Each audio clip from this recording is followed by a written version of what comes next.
Well, the top match is delivered. As for the rest of it, let's talk about it all. I'm John Rickman with my review of New Japan Pro Wrestling's G1 Climax 33 Night 5 event with A block and B block of action. Let me know your thoughts on this show in the comments, please.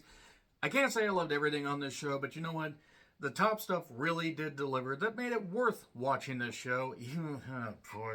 This Bullet Club stuff is going to be my undoing. It's going to be my villain art. It's going to be something that's just going to send me into a goddamn tizzy or just make me really not want to review New Japan after the G1 is over. And honestly, you might not see me review anything until Wrestle Kingdom after this. So, let's get into it. Kevin Kelly solo on commentary. We have Tangaloa against Yoshihashi. Oh boy. The human piece of driftwood that is Yoshihashi. Actually, that's unfair because, well, Yoshihashi can wrestle. He's just not very interesting personality-wise. Now, this actually wasn't a bad way to start the show. It was a quick start. I mean, good God, I thought that it was going to be over in a flash. And Kevin Kelly said, banging away on each other. So mature. I react to wrestling so maturely. Chops and more chops. A delayed jackhammer for 2. The diving headbutt. Please take the diving headbutt. Please. I know these wrestlers can do what they want with their body. But Harley Race says, this will fuck you up. And look at how Harley Race was moving by even 1992. Don't. Please stop it. Anyway, not that all moves don't hurt, but good grief.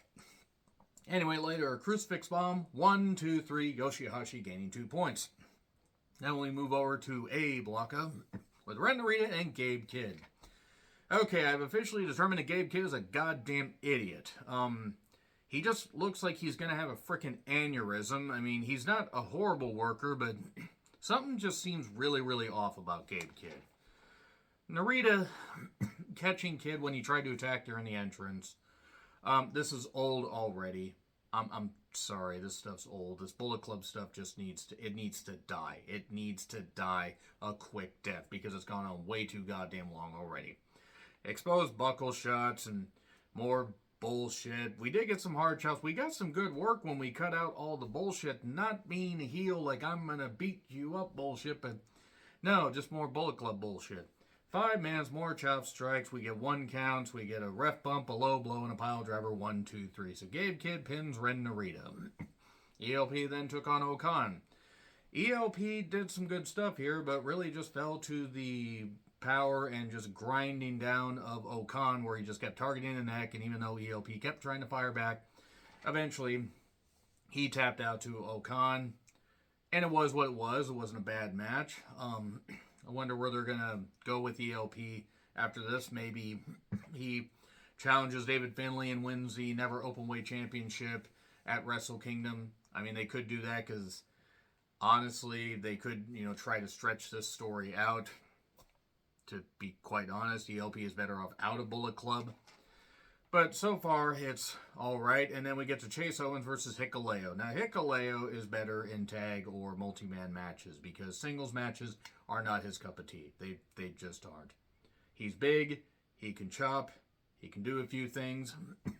Chase Owens, you want to talk about a human piece of driftwood. See, Yoshihashi has the wrestling ability to at least offset his lack of personality. Chase Owens looks like a body that's been floating in a river for about a week. And wrestles like it, and sounds like it on commentary, too. Don't ask me how. His knee goes awry, and then he basically cheats to get a victory.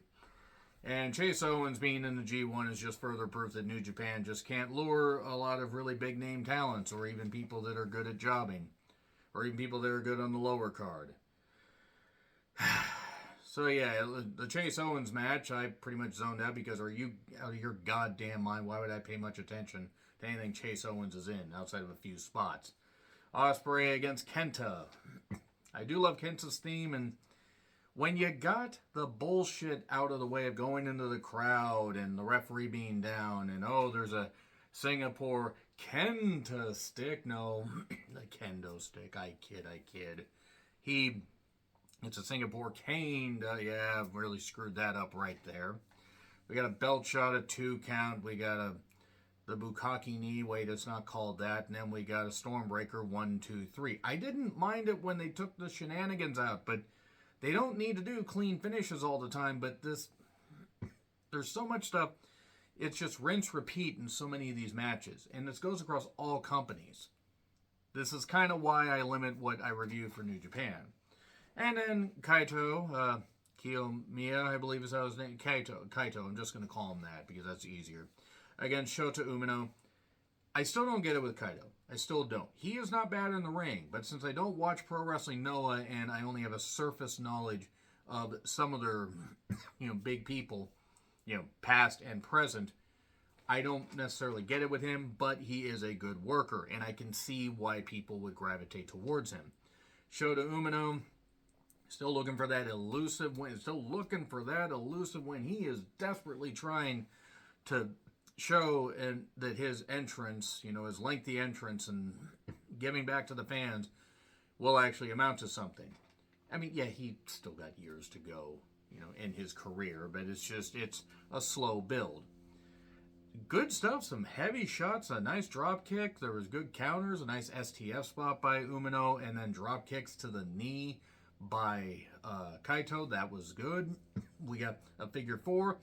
For a while, a little bit too long, I think. This is when I knew they were going to a draw.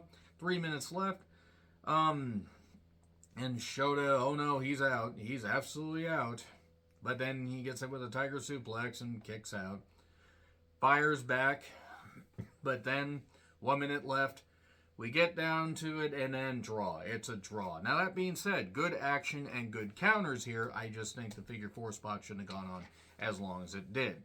And then we get to Okada and Taichi. And this is where I break out the thumb. And thank you very much, Jen, for sending me this. I really do appreciate it.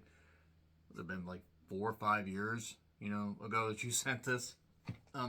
Okada against Taichi. And the crowd really, really, really, really, really wanted Taichi to win. I wanted Taichi to win. I knew he wouldn't.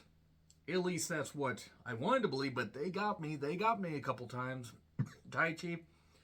Jump starting, some good action, a DDT on the floor. Of course, Okada going for that. Big time, offense. We got some really good shots, some good kicks, some good strikes. They went outside a couple times.